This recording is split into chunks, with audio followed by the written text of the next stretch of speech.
Well, tonight, we know one of the wings fell off an airplane that later crashed in Covington and took the life of an experienced pilot.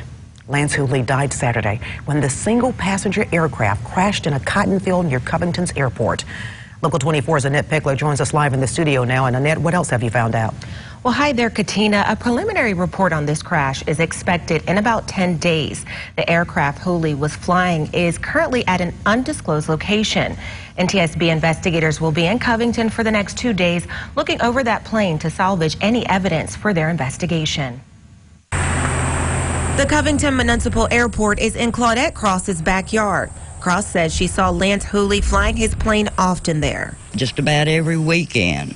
He would just, make 4 or 5 swipes and, circles. But Saturday, she witnessed tragedy. You could just kind of see the smoke, just very little. Hooley, an experienced pilot, was killed when the plane he actually built crashed near the Covington airport Saturday. This particular airplane was a unique airplane. The airplane was a turbine or jet-powered, experimental, home-built design.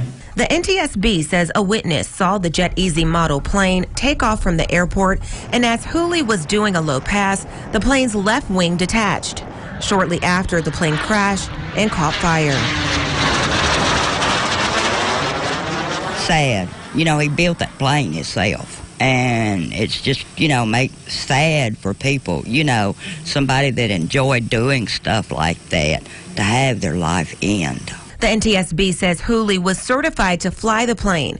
Investigators spent the day looking at debris and trying to salvage any evidence. According to aviation blogs, Hooley was in the Air Force and flew commercial airlines for JetBlue. He proudly posted videos and pictures of the aircraft he built on Facebook. And although a preliminary report on this investigation is not expected for at least another 10 days, the NTSB investigators say the timeline for this investigation to be completed can be anywhere from 1 to 2 years. Live in the studio, Annette Pegler, Local 24 News. Annette, thank you.